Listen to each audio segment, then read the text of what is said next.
bunch of people who had brought their children. So across the hall was the 18 and under meetup, run by an absolutely amazing 17-year-old. They did a great panel. And on the other side of the hall, there are two people who had just gone through a major bout of depression, who got drunk to fix it, are on cloud 9, because now their con is great, because they were just saying nice things about it. Those adults had a very good time. At one point, one of them yelled out, like, "There's babysitters across the street!" And she opens her purse and produced a flask that I was scared of. So us at like, what was it, 5? It was only like 5 adults. We got ripped during this panel with the door closed, and they were just like, "I love the furry fandom. My kid is so much more outgoing," and at the very end of it, the tail end, the one dad goes, "My son didn't get back to the room till 12 o'clock last night, and I figured out his sexual preference." And just took the longest swig off it, and everyone's quiet. He goes down and goes, "That a boy."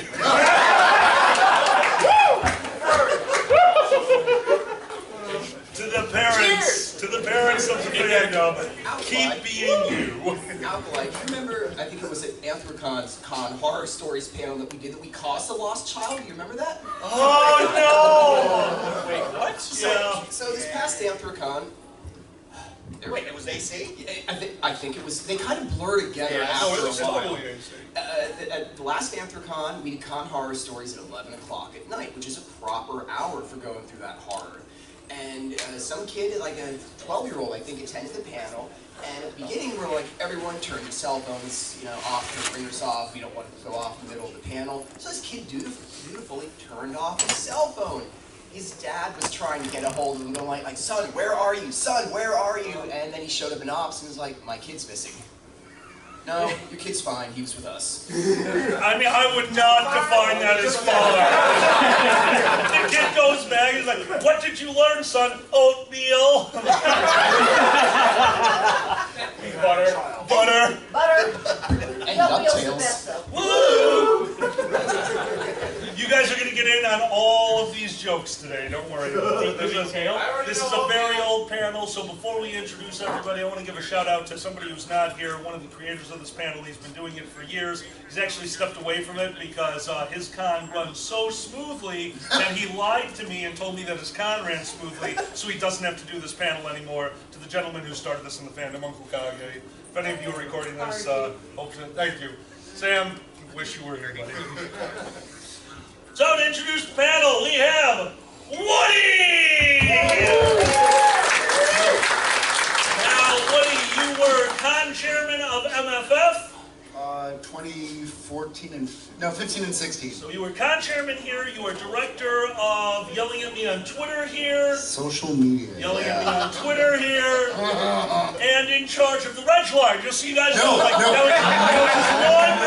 was his one thing. Just everything else was Reg, but he was the line. So We survived. Thank I did that goodness. like twice.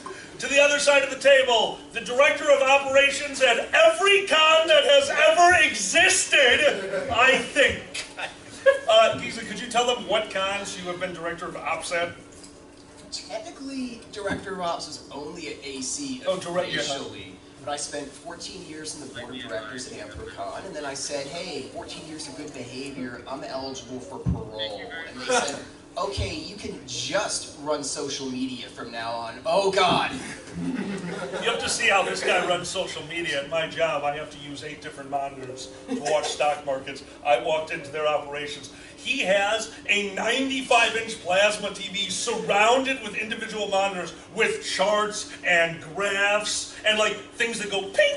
Like, what is that? He's like, well, somebody just said, a machine that goes ping. Like, somebody just said something bad about Anthrocon and I'm finding out where they live. For those of you with a tech background, I'm splunking Twitter. No joke. And for those of you without a tech background, that was, in fact, PG-13. Guys, over to my right, we're just going to call him Beaky McBeakface. Shut up! Go ahead, do your introduction, tell them what you do, you truck crashing idiot. I am the director for logistics at Anthrocon. I make sure everything is set up for all you That's a good way to start it. Ladies and gentlemen, your logistics team. I hate you all. That is how logistics works. And finally, guys, it is my pleasure and honor to introduce Lord Pandez!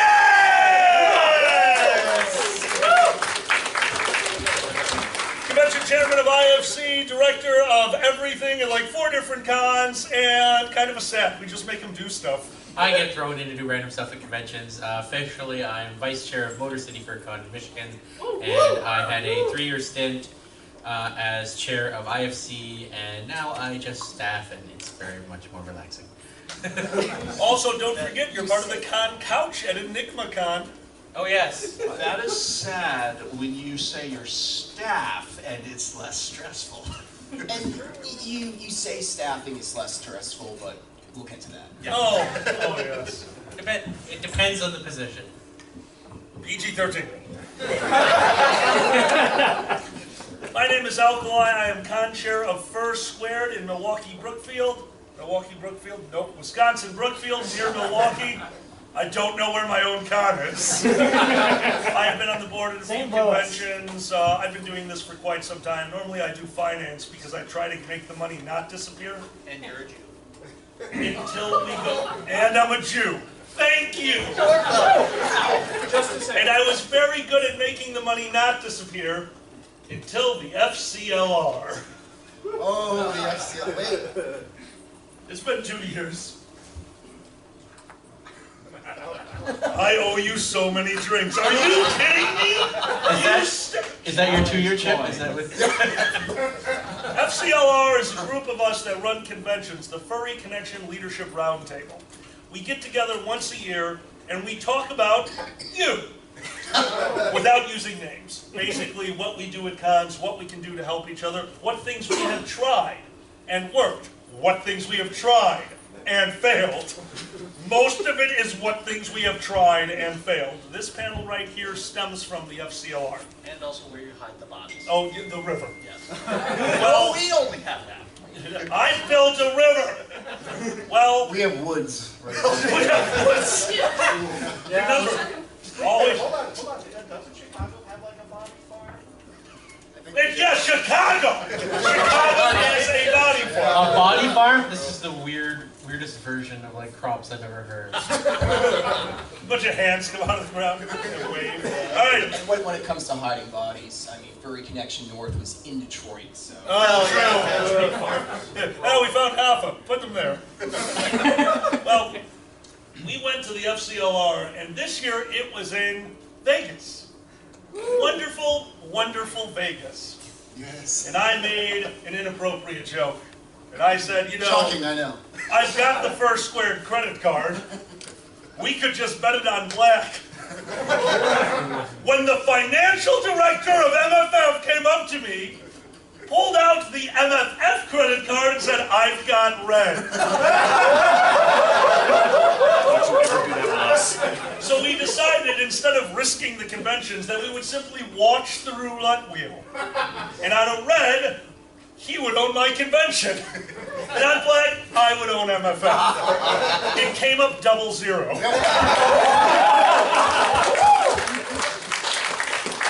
So it is our great pleasure to announce that I run Fur Squared, a wholly owned subsidiary of MFF Incorporated. And Woody, what do you run? Midwest Fur Fest, which is a wholly owned subsidiary of Fur Squared. Brother Cubs! Yep. We were messed up. Yeah, well, Vegas. Vegas. Yeah. I taught a bunch of people to play craps in Vegas. These are all furries. They had not really gambled a lot before. And I showed them this wonderful game. And then we found out the electronics craps version, you can bet as little as $1. So I watched a bunch of furries go, mother, blah, blah, blah. Like, oh my God, how much you lose? $1.60.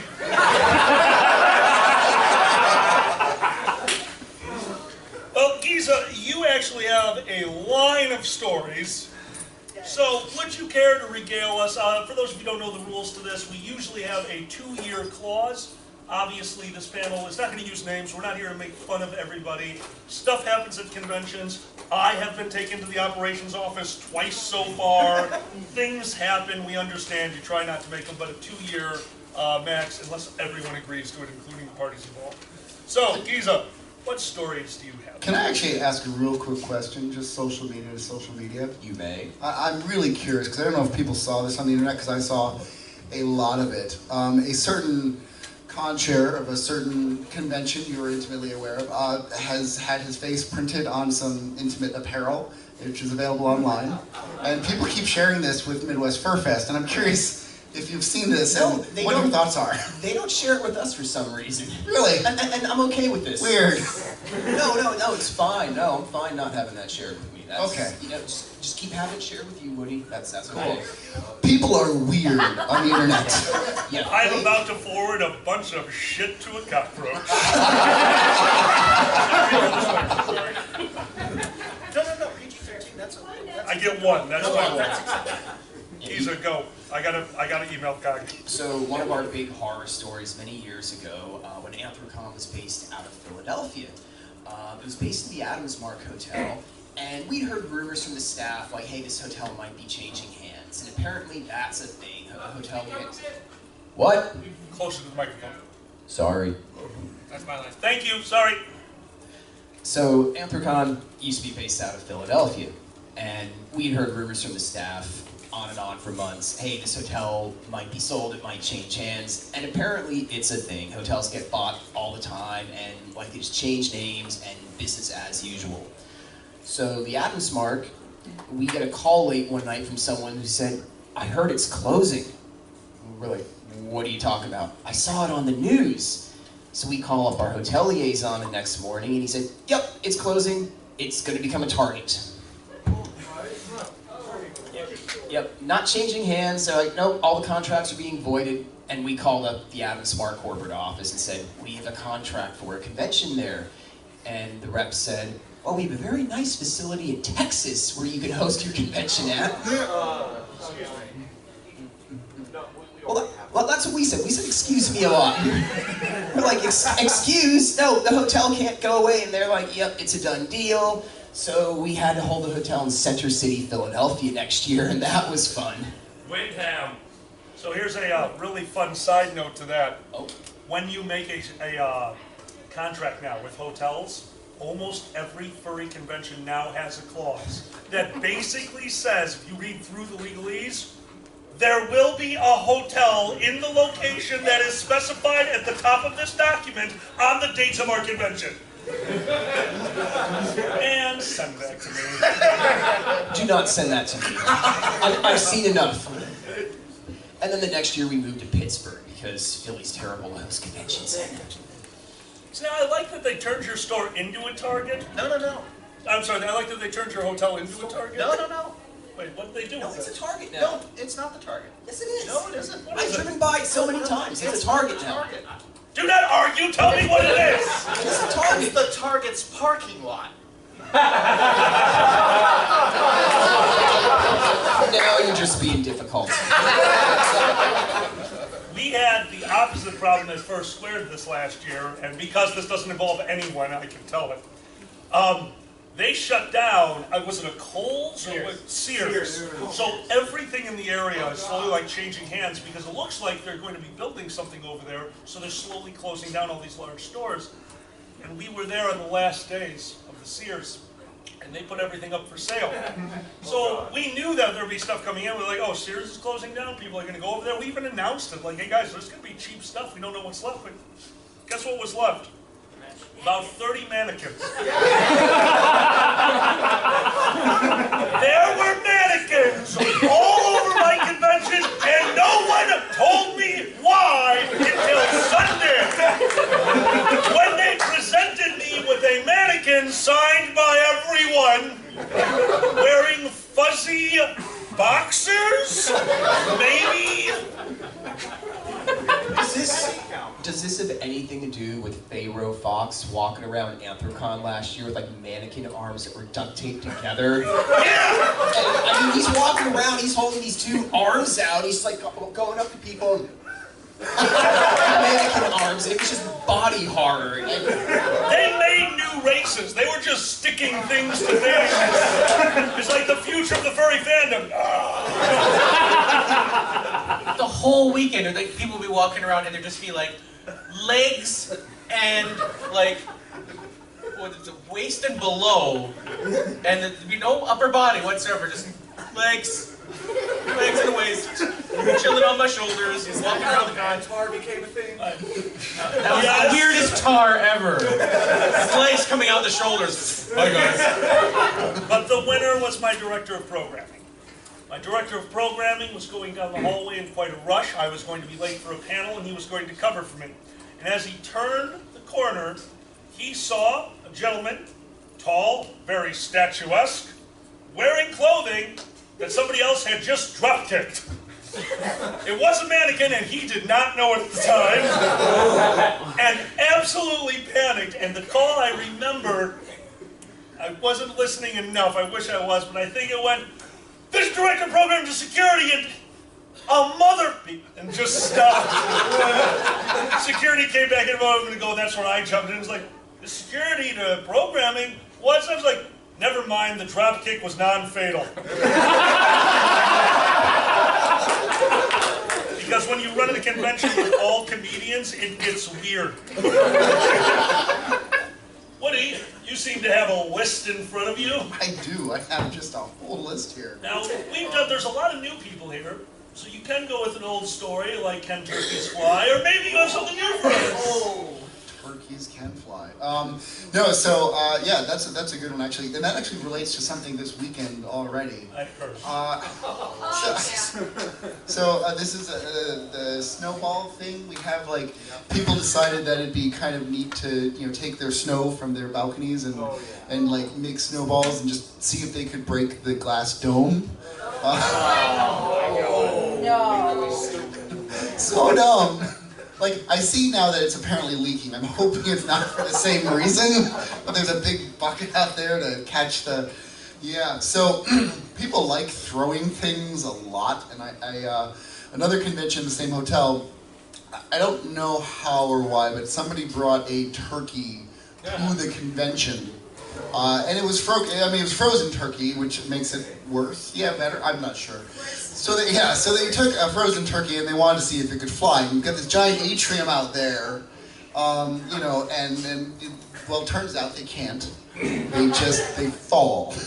They fall. And there's this glass floor out there. I don't know if you've noticed the glass floor. Turns out that thing can take a hit. And it did. It held up. But of course, by the time our convention came around, we still had this gigantic, just shattered glass floor. And we're like, what is that from? And the hotel's like, funny story. Now, did you get the story from the bar? Because that is hands down my favorite. No. I believe it or not, I spend a lot of time at the bar here. Right? So I was talking to the bartender who happened to be working with the bartender who was on duty when a turkey came crashing from the heavens into a glass floor.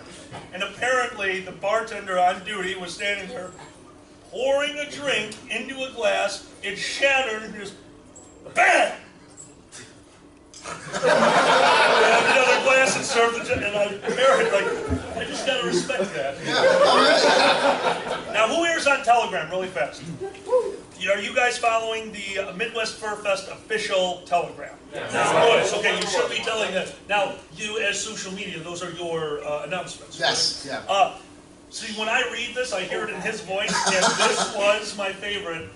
Could you please read this with inflection? Because I was dying when I saw that come out in the middle of it. Oh.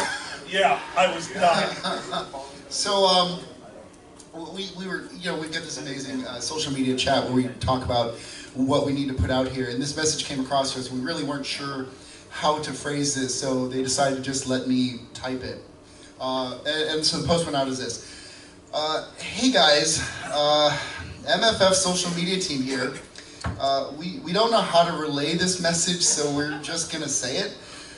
If you're in the Hyatt, please do not throw snow from off of your balcony.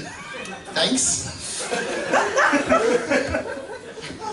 And immediately following when you pushed enter, did you in fact lay your head down on the table? Okay, good. Yes, in fact I did. Oh, speaking of, I don't know if you saw our post on like Tuesday in regards to people showing up early.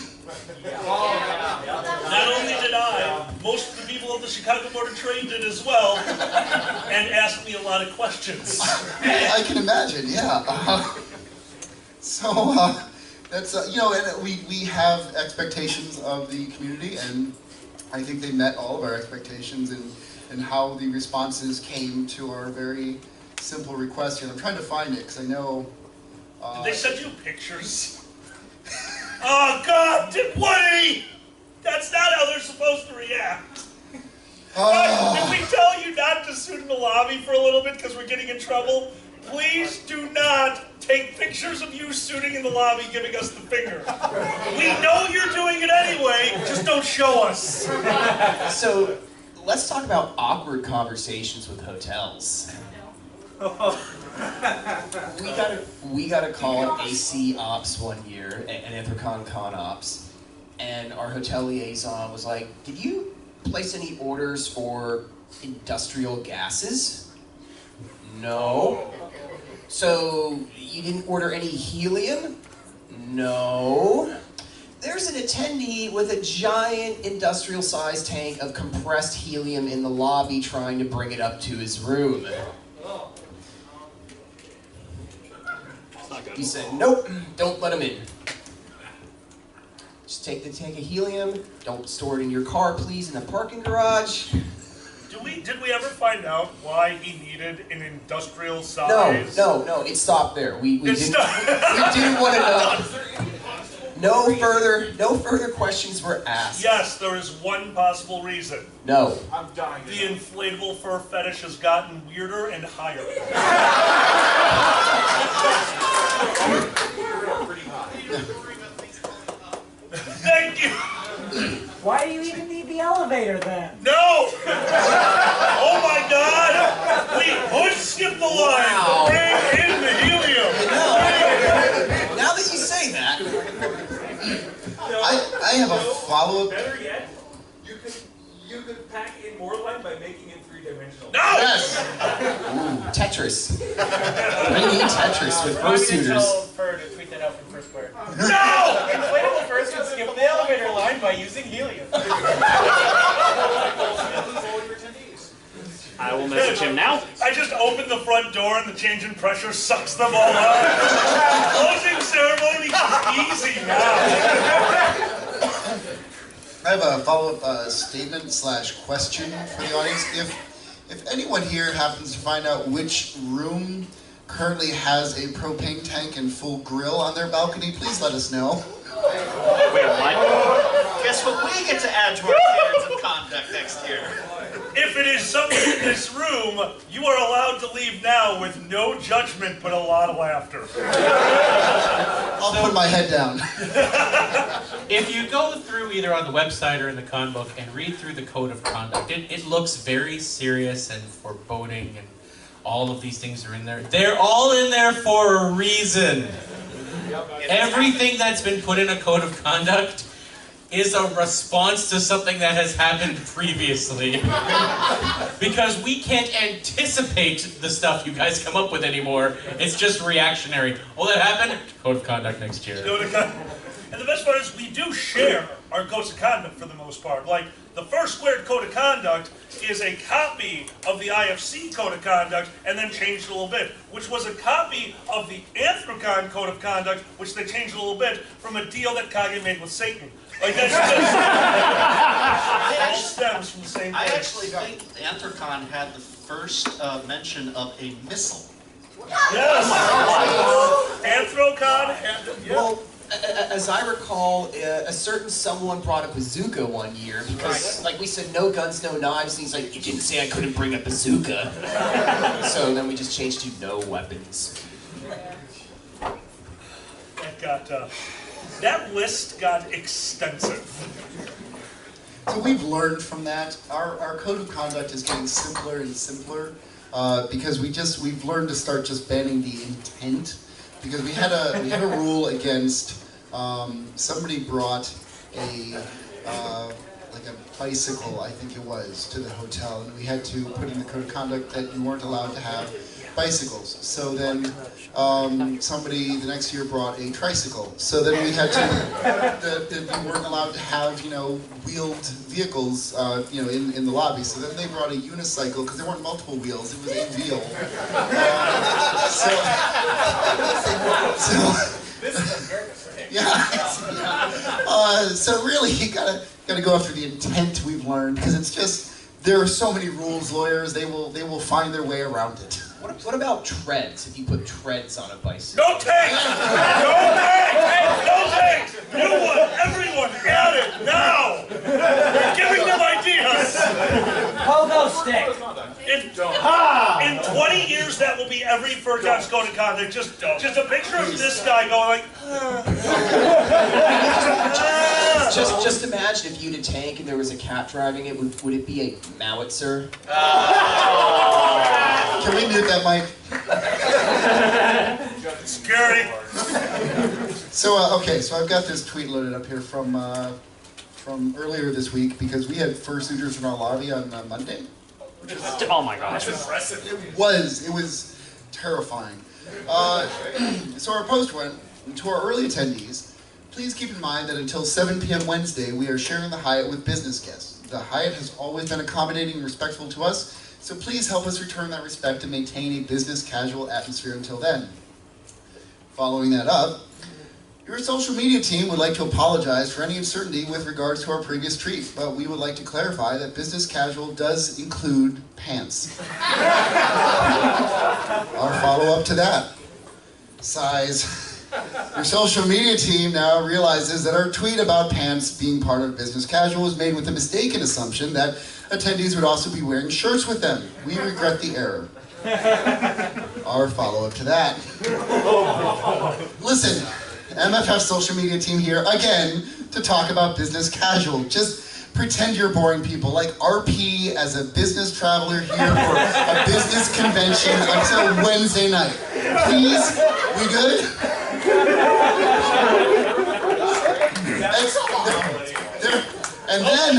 And then there's all the photos of people in our lobby, like just hanging out in the fursuits and just showing off that they're business casual. They got ties on. They all have ties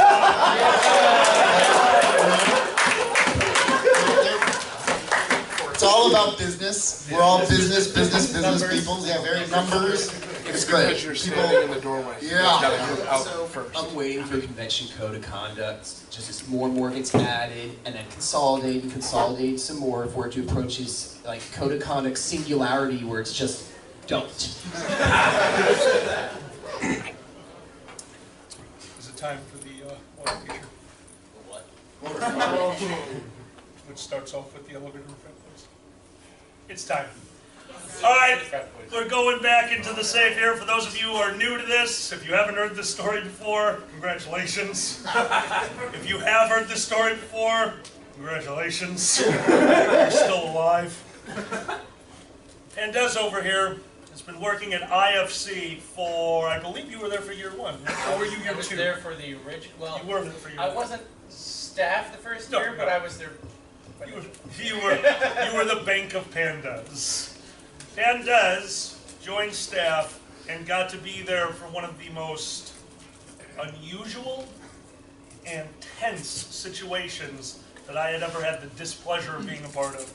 Pandas, would you care to spin us the tale of the frat boys? Sometimes you share the hotel. That's right, sorry. Sometimes you share the hotel with other events, especially if, like here, you guys have the whole run of the hotel and everything because there's so many of us. When you're a smaller con, just starting out, a lot of times, you'll have a few hundred attendees, you're taking up X% of their space, and then you'll have another group that's taking up X% of their space. It could be a wedding, could be a fraternity. We were at the Sheraton, I believe, back a few years before our current hotel at Indy FurCon. And we found out we were going to be sharing with this group. We're like, yeah, it'll be fine. We'll get along. It won't be a problem. We were wrong.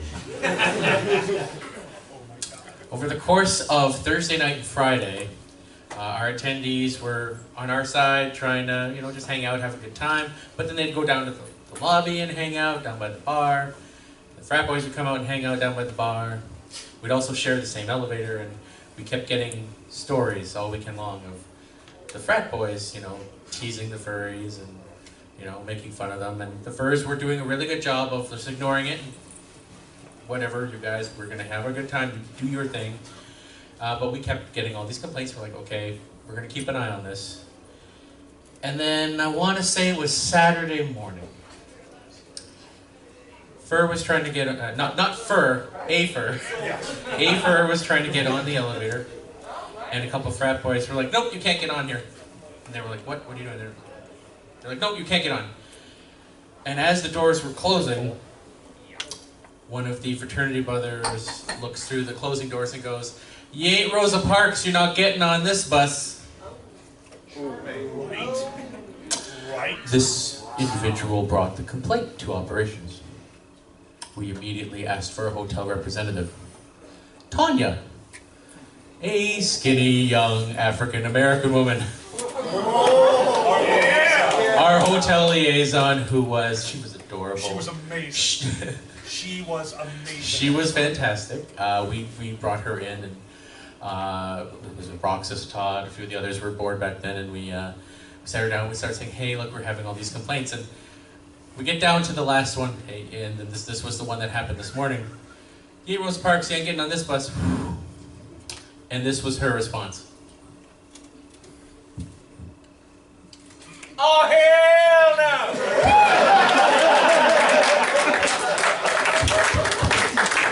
And like the Roadrunner, she was gone. Our Todd was like, no. 15 minutes later, there were signs everywhere. Emergency meeting, all fraternity brothers. This ballroom in 1 hour. There were no more issues the rest of the day. I wouldn't say that. Of a negative nature. I still wouldn't say that either. There were no more insults or problems for several hours. Then Saturday night happened. Oh no, if you don't know this one, strap in, boys. This is a good one. And girls, and other. So in the lobby of that hotel was a table about the length of these two tables, but twice as wide. And for some reason, there was a group of a bunch of fursuiters all sitting on one side, like it was a weird version of The Last Supper. Oh. But they're drinking. So You the asked last the Jew about the Last Supper? Nice little nudge there, Tess. So they're all sitting there and they're all drinking in their suits. A couple fraternity brothers come up and join them on the other side and they start drinking. And then they start chanting. Take it off, take it off, take it off, wanting to take their fursuit heads off and talk to them. Now, this wasn't one fraternity brother. This wasn't two fraternity brothers. At the take it off moment, about how many did we think were there? I want to say 20? Like it was casual drinking, but then some more suitors came up and other furries, some more fraternity brothers. There was about 20 on each side at this point. Fursuiters took their heads off and they were like cheersing. Huge round of applause from the... Yeah, big round of like, woo, you guys took it up. And then the fursuiters went, put them on, put them on, put them on. And so they went, okay, and the fraternity brothers were putting on the fursuit heads.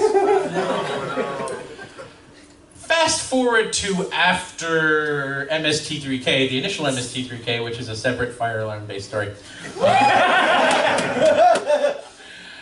I was not coherent, so the rest of this is done through all the information that is filtered to me over the years from various sources. There is actually a YouTube video of this as well, which we won't mention. Good work on that. Which I won't mention. Wink, wink. Imagine about 100, maybe 120 people in the lobby. Oh, sorry, I'm getting ahead of myself. Todd walks out of MST3K, and he hears from the lobby, drink, mother, drink, mother, drink, mother, drink. I'm censoring for the children. Sorry. They're like, eat that. We know what word you're censoring. That's good. And he's like, what? And walks out. And like I said, their lobby's on the main floor and all the convention space is on the second. So there's a little balcony type area where you can, like, there's like, gotta be about 50 to 100 of each group on each side, drinking and cheersing and chanting the drinking song very loudly. And he looks up, and across the way is another little balcony right behind the ops room, where security was standing and looking out. Todd waves and goes,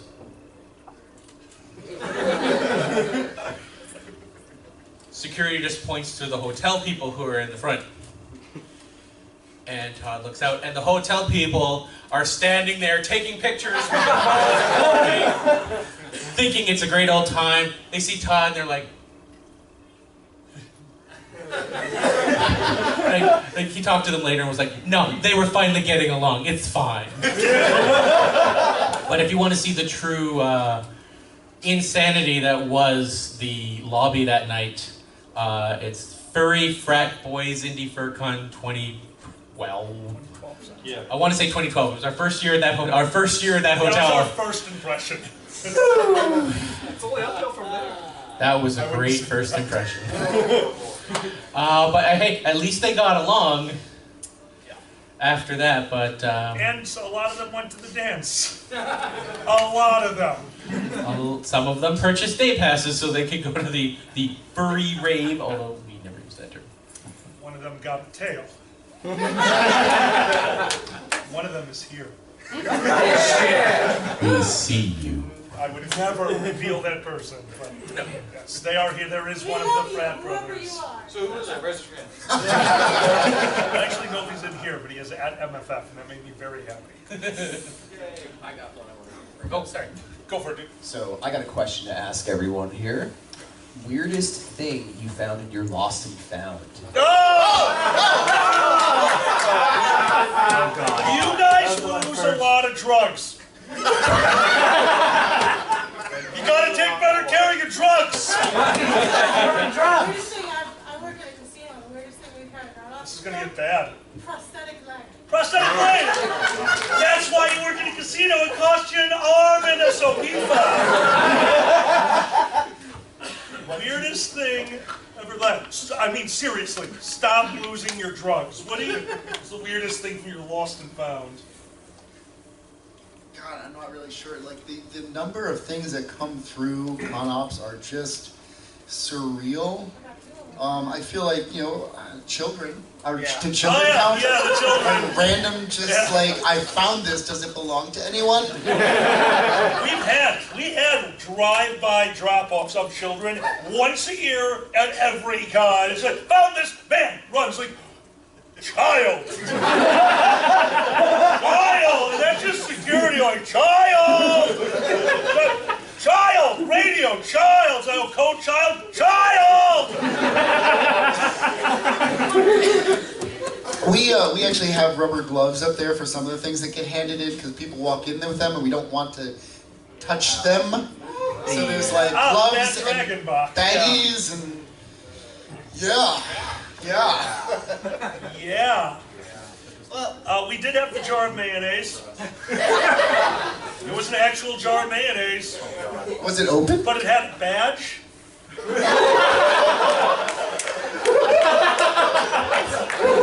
was a mason jar of mayonnaise with a badge that said innuendo. And that was in Fur Squared's Lost and Found Year 2 for 2 days when I came in and my entire board of directors was eating ham and turkey on wheat with mayo, smiled at me and like, did you? Like, we're not stupid, we're keeping that. So yeah, in one of my board's house is a cleaned out jar with a badge that says innuendo on it. Lisa, you brought it up, what was yours? Weirdest thing we found? Fake breasts. Jibbly jobbly! Oh, that story. So, I just realized that I just got something, and I feel so dumb.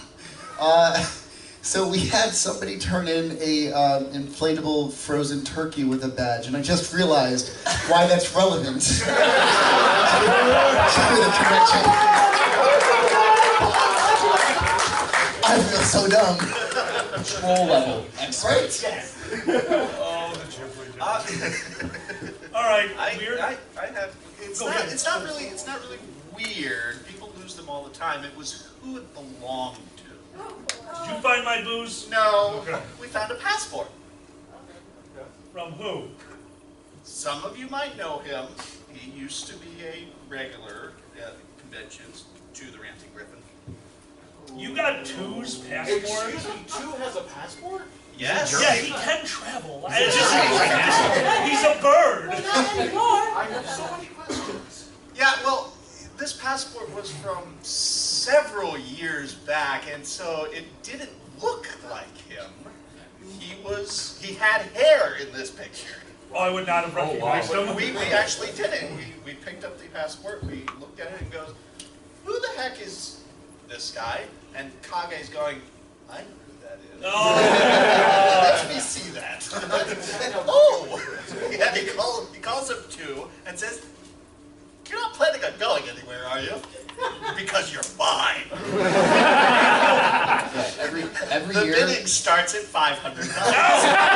I is very good at that. But every year we have car keys, credit cards, driver's licenses, passports, and it's like things which will prevent you from traveling. Just show up in Lost and Found. Yeah, please, if you're missing something, go to Lost and Found. Des, did you have a Lost and Found? I was never involved in operations, and as chair, I just trusted my ops team to do their thing. So I'm like, how about Oh, in that case, you did have something that you found in well, you didn't find it, but you got something out of Lost and Found. from IFC? Yeah. Remember the Celebration champagne? There was like 4 bottles we found, and I commandeered them. So that was Lost and Found. Thank your attendees. Oh, If you lose booze at my con, I'm gonna drink it. Just letting you know. You forfeit it. So that's why you threw him out. You thought, what? Monster! All right, we're going to go into our quick fire round now, an all-time favorite of ours, guys. Out of context radio calls. I have a list. Out of context radio calls. Pandez first. Pandez, go. this is security to operations. Should we do anything about the people juggling fire out on the back patio? Immediately followed by, this is legal, going off radio. The SWAT team is here. They have riot shields and shotguns. Another voice comes on. Hey, that's an improvement. The prior year, it had been latex gloves and sample kits.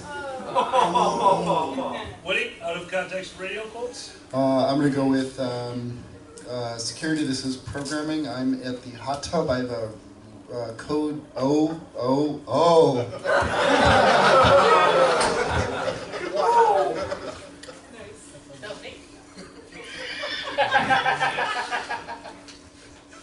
Logistics to the con chair. This is the con chair, go ahead. The truck is in the river. Followed by, what? Now, you are what at Texas? You are. I was I'm the founder. I was also the Okay, con-chair I thought for so.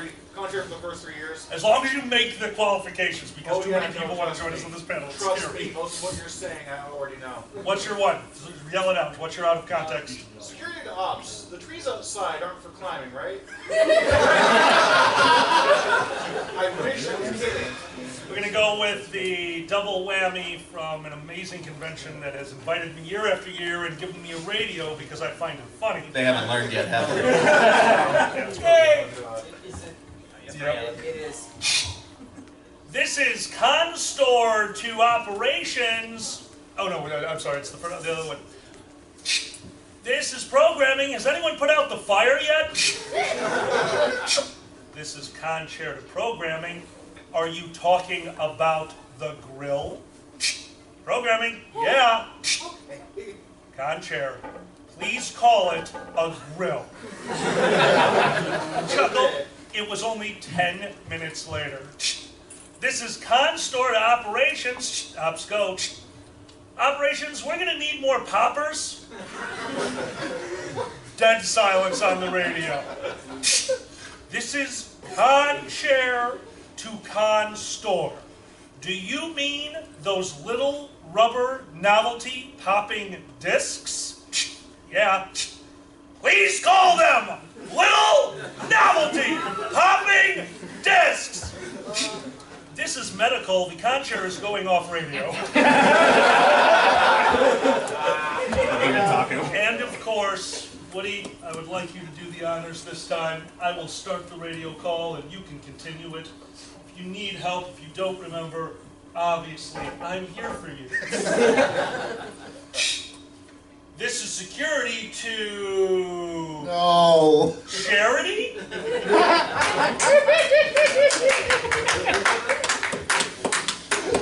So many codes. And you have to be careful what you say. Because sometimes you use the wrong code. And having worked Treasury, there are some very specific codes, and you have to be careful what you say, because otherwise you scare a heck of a lot of people, because we move a lot of money. The oatmeal smoke. A lot. I used the wrong code. What? No, sorry. Oh, no, you're going with the other story. Yeah, but, what are you talking about? I will continue the radio call. No. This is security to Charity. This is Charity. Go ahead. We have a half-naked Charity bear on the information table. I mean, is that PG? I guess that's, yeah, sure. Yeah, that's all right. PG-13. So I love that story because I was in the middle of a party and we get this call. And so one of the people we had for the charity that year had not drank because he was losing a bunch of weight for some kind of military thing, and he was trying to get, buff, and so they decided they were having a really good weekend, and he was going to be allowed to drink, so he got to drink, and we get this call. We have a half-naked charity bear. He's on top of the info desk right now. Do we have anyone who can handle this? I think that Alkali, basically, we pushed each other down to try and help to get to this individual because we were concerned for his safety. Very concerned. We want to make sure that his needs were met and he was taken care of because he cared so much and we cared about him. Yeah. You gotta watch these people. We got down there. There was a crowd of people around a very large mammal laying on the info desk. No shirt, pants kinda ripped, no shoes, one sock. And he's singing a nonsensical song. And everyone around is like, we love the charity. At closing ceremonies that year, we got the most heartfelt speech from that charity. Yep. And it was an amazing experience. And afterwards, the charity bear did come up to us like, I hope I wasn't too much of trouble. Without missing a beat, this guy went, not at all. Good times. Oh, sure, good times. I love the charities. I love all the charities. I do love all of our charities. All right, if we started it, we'll do it. You ready? So there we were, back of house at Consuite. I used to run Consuite at this convention until they wisely kicked me out of that department. Thank you. You're welcome. Because that department has the devil. That devil is known as the soda machine. Cut! Exactly! Code red! Attendees love the soda machine, the staff do not. It's an evil machine and it causes us so many problems. If you notice, the first year we had the soda machine, we had Consuite and soda machine. The second year we had Consuite soda machine on top of a large murder tarp. If you looked very closely, you could see that the carpet had been changed out underneath where the soda machine was the year before. You know why? Because code red is the devil. So we had an incident. The machine gets finicky. There is a reset, a hard reset on the side that basically just supercharges the lines in case that the carbonated water isn't going through.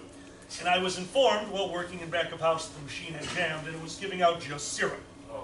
So I went out front and I started locking down the machine when I made eye contact with a youth. This youth was no more than 14 years old, was no taller than 5'1", and this youth was filling a to-go cup from 7-Eleven with Code Red syrup. Oh my God. Hey, son, let me restart the machine and we can get you some normal soda. And he stared at me, holding the button down for a good 2 or 3 more seconds. And I was impressed. And he backs away with this big gulp of Code Red syrup, goes, like lifesavers, and walked away. I haven't seen him at cons again. I'm pretty sure he lost both his legs. Vibrated into another dimension. So this is what we deal with. As this happens, every time you restart the machine, it sputters in the back. Every time we have to reset one of the flavors, we're unhooking hoses. We are sticky. And it's Saturday. It's Saturday early evening. Yeah. Myself, Woody, and the late great Takaza find ourselves in back of house. And we are in desperate need of some time. And when you get together with a group of weirdos like us, time usually involves being weird. And this year, we had something going on over the radios. Allow me to give you an example. DuckTales. All day! The year after, they put somebody in charge of radio etiquette. Not this year, though. Well, that's how it started. And then this guy over here started spouting nonsense into his radio. This is Woody to back of house, the front of house moved to the back, and the back to the front. The world is in chaos! DuckTales. Takaza's jumping in on it. I'm jumping in on it. Now, the problem wasn't that we were doing that. The problem was all the people getting on the radio. This radio is for serious business only. And somebody else, Sirius FM for serious business. No one was using the word over anymore. It was all like, this is security to this person. We're going to need you over in Rosemont B. Stat. DuckTales. Every time. So as we are sitting there laughing, Woody leaned back against the counter where I was doing food prep. Now this was all the breakfast food prep, so basically garbage. It's done for the day. I have to throw this out and clean the dishes. Woody accidentally knocked over a bowl of dry oatmeal. And the oatmeal went everywhere. And you all have radios, so I figured... You want to be helpful. This is alkali, the oatmeal has been spilled. This man turned white as a ghost. I was head of treasury at the time, and this happened to be a specific code phrase. He went white and couldn't breathe, and couldn't talk into his radio. Takaza leans back and lets out the most guttural, nervous, hysterical laughter possible. And I'm confused. This is security to alkaline. Where has the oatmeal been spilled? Oh, it's everywhere. This is security. What is your present location? We will be there post-haste. Radio lines clear. And that means do not use the radio. This is an emergency. While gasping for breath, clutching his chest, Woody uttered the following phrase. All you. Oh, no. Oh. Yeah. Alkali! Oatmeal is code word for money! I, the charity guy, who had the tendency to have his inside pocket pockets filled with panels worth and panels worth of charity money, had just went over the radio to tell security I dropped money everywhere. If you notice right now, Woody, what is that thing sitting next to you? That's a radio. Oh, you don't have to have one here. Notice how I have very clean ears right now? I'm banned from using the radio at MFF. All in all, I'd say it was a good day. It was a good day. Yeah. So that is the oatmeal story for those of you who have never heard that thing. I couldn't breathe. It was amazing. I could not breathe. It was less relief and more shame. Yes, that's so But amazing. speaking of communications, Woody, do you run the staff announcement channel here? We do. Did you seriously just post what came onto my phone? Because I'm reading it. So I actually did not. I actually just got that same post in the social media group, and I'm like, whoa, I'm still reading it. Yeah. A note to all staff. Please be careful on the skywalk. It may be slippery in places. Well, that's vague. What did you do? Nothing. Furries. Nothing. J-Lube water slide. Damn it, Brill. No. Alright, this isn't a con horror story, this is just a real horror story, and I'm not going to tell you the ending because I think it's funnier for you to imagine it. Bad Dragon has to transport its lube inside of large drums, one of which fell off a truck in an industrial road. Extrapolate the rest to your Slide. It is now! And trucks enjoy it. I was in my room on Thursday with someone who is staff, and they just started giggling hysterically. And I was like, what happened? They're like, there was just a note in this email. Be aware, Bad Dragon is delivering 6 pallets to the Hyatt today. 6 pallets? The dong delivery! Thank you. There was an awkward conversation about that at Anthrocon one year. The union guys came up to Uncle Cock and were like, there's this big shipment here, and your name's on them. Ah, yes, my weekend plans. I'm going to leave you with one more. This is a story of warning that I have loved over the years. The rest of them haven't been warnings? No, the rest of them are ideas. This is a really dangerous battle. Every time we talk, it's like, all right, guys, we ready? Remember, don't give them any new ideas. 3, 2, 1, break everything. Yes. We had talked before about sharing the hotel. It's a very common thing for young conventions to do. First Squared's first year, we were sharing the hotel with a cheerleading team, a youth soccer league, This story. and a lacrosse team, which I was like, oh good, rich white people. They're gonna hate us. Well, they did. But the children, which is what furries do, the children were awestruck. The children saw all of their favorite stuffed animals come to life. And it was amazing. It was so heartwarming, and every moment of that con made me realize that I will be running cons till the day I die. Except, we have late night programming at First Square. Late night programming always takes place in one of the lower level rooms. It's a bit more adult themed, which is fine, because they're all very respectful. No one's ever caused a problem, but what I didn't think of was to put a stipulation in there that said, if you are going downstairs, please wait to get downstairs to put on all of your leather costumes. So there was the soccer moms and the soccer children, and they are in the lobby, and they're playing with the fursuiters, and the kids are having the time of their lives. One of the greatest things I ever heard. Mommy, Mommy, it's like all my toys are here. The best day ever. And then 3 leather boys walked through.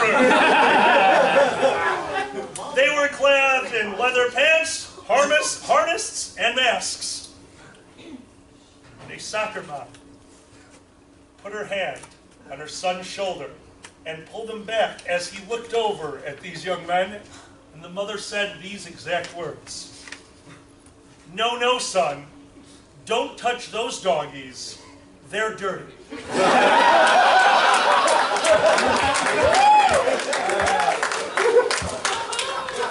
forward to year 2. Now, I've made a lot of mistakes in running conventions. One of the things I made a mistake on first year of First Squared is I was the director of the convention and the director of programming. So I had to step back from that role. In the second year, I was working so hard with the con that I let the programming department kind of do what they wanted. And it didn't come to my attention until Thursday that we had a new panel at our con. We no longer had a leather panel. That story had become so popular they had changed the name to "Don't Touch Those Doggies, They're Dirty." And to this day, we still hold that panel. Guys, we want to thank you so much. This has been Convention Horror Stories. If we can do outros from this side over, please. Just yell into the microphone and say thank you and good night. Thank you and good night. Good afternoon, I guess. And Woody. I'm Cryo. Thank you and please stop. I'm Liz. I'm Giza. Thank you so much for coming by. Don't do any of this stuff. My name is Alvin Lovely. Hope you